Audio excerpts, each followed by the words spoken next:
शिक्षक भर्ती specially current affairs के इस वीडियो में आप सभी का स्वागत है। आज है 18 जून। ये वीडियो आप देख पा रहे हैं one day exam study YouTube channel की तरफ से।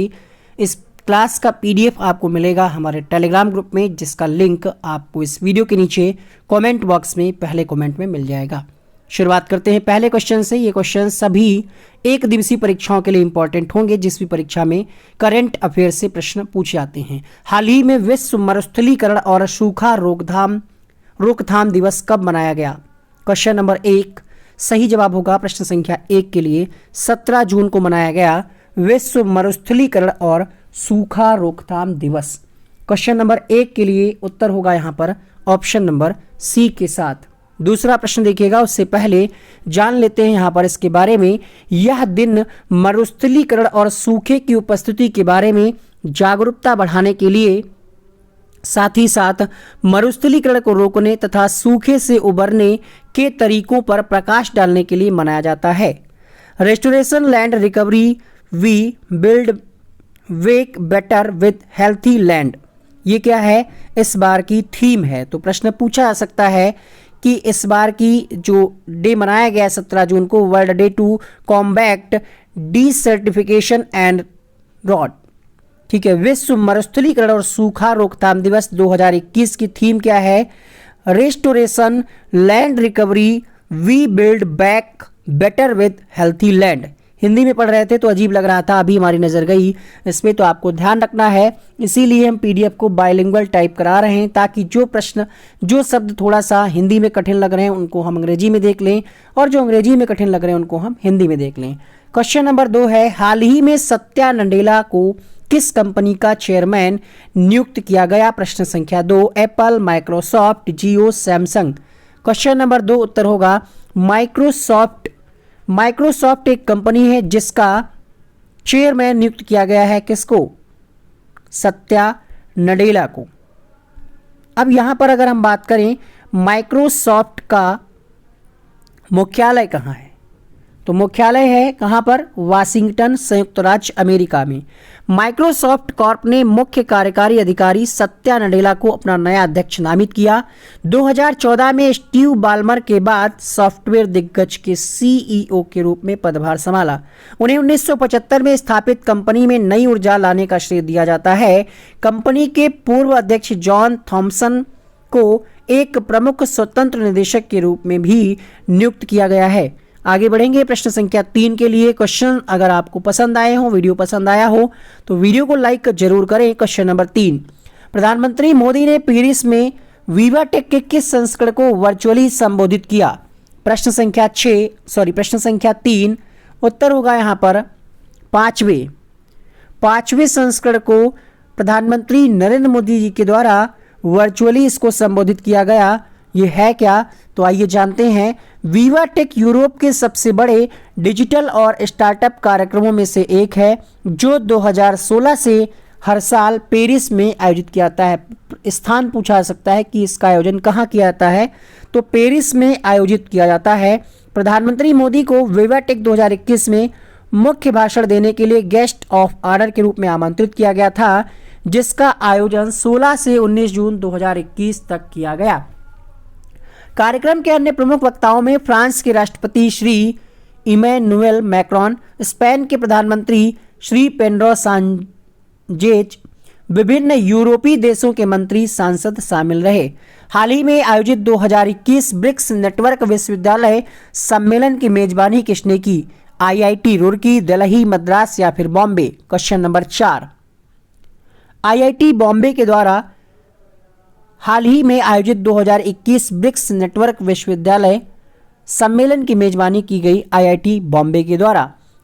भारतीय प्रौद्योगिकी संस्थान बॉम्बे 3 दिवसीय वर्चुअल ब्रिक्स नेटवर्क विश्वविद्यालय सम्मेलन की मेजबानी कर रहा है। यह सम्मेलन 2021 में 13वें ब्रिक्स शिखर सम्मेलन की भारत की अध्यक्षता में आयोजित किया जा रहा है। आगे बढ़ेंगे अगले प्रश्न के लिए, और यहां पर अगर आपसे पूछ ले कि ब्रिक्स नेटवर्क विश्वविद्यालय सम्मेलन का विषय क्या है, तो इलेक्ट्रिक मोबिलिटी।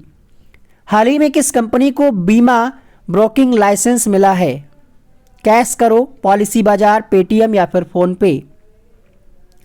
5वें प्रश्न का उत्तर होगा पॉलिसी बाजार।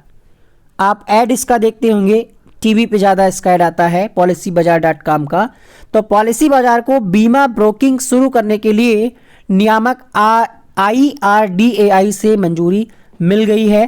ब्रोकिंग लाइसेंस कंपनी को उन क्षेत्रों में उद्यम करने की अनुमति देगा जो वह अतीत में दावा, सहायता, ऑफलाइन सेवाओं और पॉइंट्स ऑफ प्रेजेंस नेटवर्क स्थापित करने में नहीं कर सकती थी। अगर हम बात करें यहाँ पर पॉलिसी बाजार की, इसकी स्थापना हुई थी 2008 में। मुख्यालय इसका हरियाणा में है, गुरुग्राम में। ठीक है। CEO की अगर हम बात करें, पॉलिसी बाजार की CEO कौन है? यशिश दहिया। अगला प्रश्न देखिएगा, युद्ध इतिहास के अवर्गीकरण के लिए नई नीति को मंजूरी किसने दी? राजस्थान, अच्छा यहाँ पर ऑप्शंस टाइपिंग मिस्टेक हो गया है, 3 नाम देखिए, राजनाथ सिंह, कपिल सिब्बल, सीतारमण। एक आप ऑप्शन बढ़ा लीजिएगा, हर्षवर्धन सिंह। क्वेश्चन नंबर 6 उत्तर होगा राजनाथ सिंह। युद्ध इतिहास के अवर्गीकरण के लिए नई नीति को मंजूरी राजनाथ सिंह के द्वारा दी गई। रक्षा मंत्रालय द्वारा युद्ध और संचालन इतिहास के संग्रह, अवर्गीकरण, संकलन और प्रकाशन पर एक नीति को मंजूरी दी गई है। 1962 के युद्ध जैसे पुराने युद्धों का अवर्गीकरण स्वचालित नहीं है और नई नीति के तहत गठित किए जाने वाली समिति द्वारा मामले के आधार पर विचार किया जाएगा। अगला प्रश्न देखिएगा, हाल ही में आयोजित केंद्र सरकार ने कौन सी पहल शुरू की है? भारत के लिए प्रोजेक्ट O2, भारत के लिए प्रोजेक्ट वैक्सीन, भारत के लिए प्रोजेक्ट तेल या फिर इनमें से कोई नहीं। क्वेश्चन नंबर 7 भारत के लिए प्रोजेक्ट O2 ये पहल शुरू की गई है केंद्र सरकार के द्वारा। है क्या ये? तो भारत सरकार ने महामारी की अन्य लहरों के कारण मांग में संभावित वृद्धि को पूरा करने के लिए मेडिकल ऑक्सीजन के उत्पादन को बढ़ाने के लिए भारत के लिए प्रोजेक्ट O2 लॉन्च किया है। भारत के लिए प्रोजेक्ट O2 प्रधान वैज्ञानिक सलाहकार भारत सरकार GOI के कार्यालय की एक पहल है जिसका उद्देश्य चिकित्सा ऑक्सीजन की मांग में वृद्धि को पूरा करने के लिए देश की क्षमता को बढ़ाने के लिए काम करने वाले हितधारकों की मदद करना है। क्वेश्चन नंबर 8 है, AI मिशन ने रेव अप किस राज्य सरकार द्वारा शुरू की गई? AI मिशन रेव अप ये किसने लॉन्च किया? केरल सरकार, राजस्थान सरकार, तेलंगाना सरकार, तमिलनाडु सरकार, बताइए। रेव अप मिशन ये एक सरकार के द्वारा एक प्रोग्राम लॉन्च किया गया है, कह सकते हैं एक मिशन है।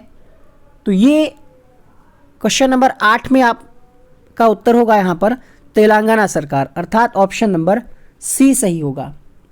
तेलंगाना ने ये मिशन लॉन्च किया है। अब है क्या ये? तो तेलंगाना ने ये मिशन लॉन्च किया है, AI स्टार्टअप को सक्षम और सशक्त बनाने के लिए ये कार्यक्रम शुरू किया है। ठीक है। जुलाई में अपना पहला समूह शुरू करने वाला यह कार्यक्रम तेलंगाना और हैदराबाद को AI और अन्य उभरती प्रौद्योगिकियों के लिए एक वैश्विक गंतव्य बनाने की दिशा में एक और कदम है। अगर हम बात करें तेलंगाना की, तो तेलंगाना की राजधानी हैदराबाद है। गवर्नर कौन है यहाँ के? गवर्नर है तमिलिशी और इनका नाम है सौंदरराजन।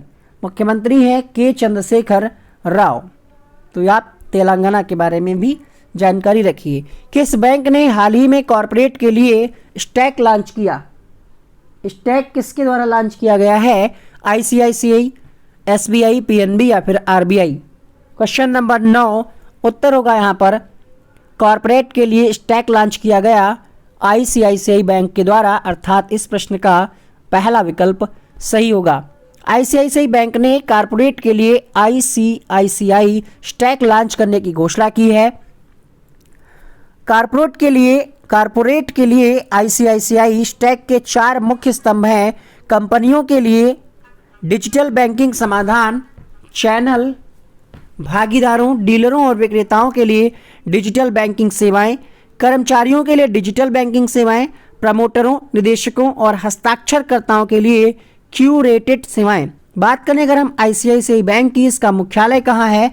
तो राजस्थान में एक शहर है, आप जानते ही होंगे, मुंबई, सुना होगा आपने कभी। तो ये है ICICI बैंक का मुख्यालय।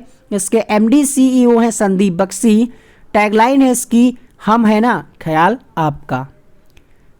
अगला प्रश्न देखिएगा, प्रश्न संख्या 10, SIPRI ईयरबुक 2021 में किन 3 देशों में परमाणु शस्त्रागार का विस्तार बताया गया? तो 3 देशों के नाम आपको बताने हैं यहाँ पे क्वेश्चन नंबर 10, चीन, भारत और पाकिस्तान। तो 10 का आंसर होगा ऑप्शन नंबर सी के साथ, चीन, भारत और पाकिस्तान।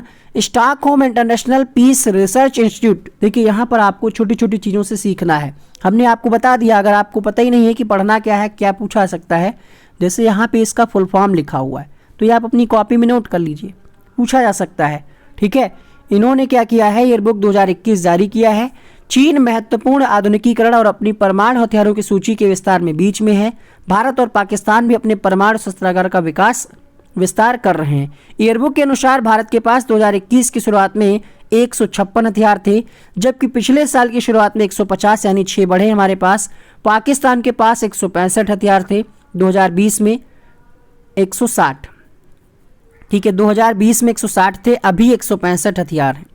चीन के पास अगर हम बात करें तो पहले 320 थे, अब कितने हो गए, 350। ये डेटा जारी किया गया है SIPRI ईयरबुक 2021 के द्वारा, यानी सिप्री का मुख्यालय कहाँ है, ओस्लो नॉर्वे में है। इसकी स्थापना हुई थी 1966 में।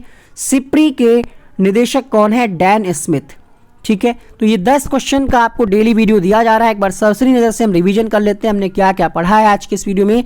चैनल पे पहली बार आए थे, सुपर टेट की तैयारी के लिए सब्सक्राइब कर लें।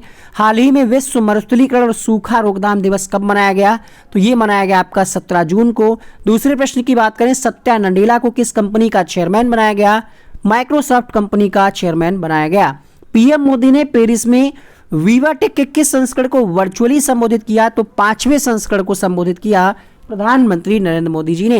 2021 ब्रिक्स नेटवर्क विश्वविद्यालय सम्मेलन की मेजबानी IIT बॉम्बे के द्वारा की गई।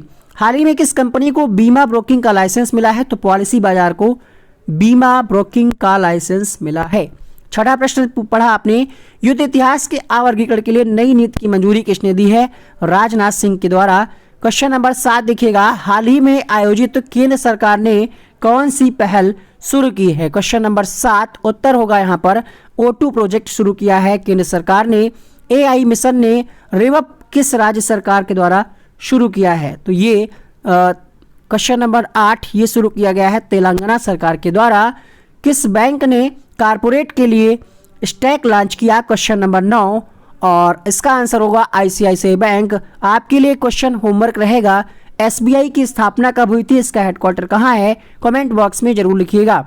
सिप्री ईयरबुक 2021 में किन 3 देशों में परमाणु शस्त्रागार का विस्तार बताया गया, तो चीन, भारत और पाकिस्तान। 10 में कितने आपके सही हुए थे, पहली बार में कमेंट करके बताइएगा। और जो क्वेश्चन हमने आपके लिए छोड़ा है होमवर्क, SBI के बारे में जितना भी आपको पता है कमेंट बॉक्स में लिखिएगा, क्योंकि जो चीज़ें आप लिख देते हैं वो आप फिर कभी नहीं भूलते। यहाँ पे कुछ अन्य वीडियोस के थंबनेल बन करके आ रहे हैं, जिनको आप क्लिक करके देख सकते हैं। हिंदी साहित्य आज हमने कराया है, इसके अलावा जीव विज्ञान का भी एक टॉपिक कराया है। उन दोनों वीडियो के लिंक यहाँ से आप क्लिक करके देख सकते हैं। थैंक यू सो मच, मिलते हैं अगले वीडियो में। जय हिंद, जय भारत।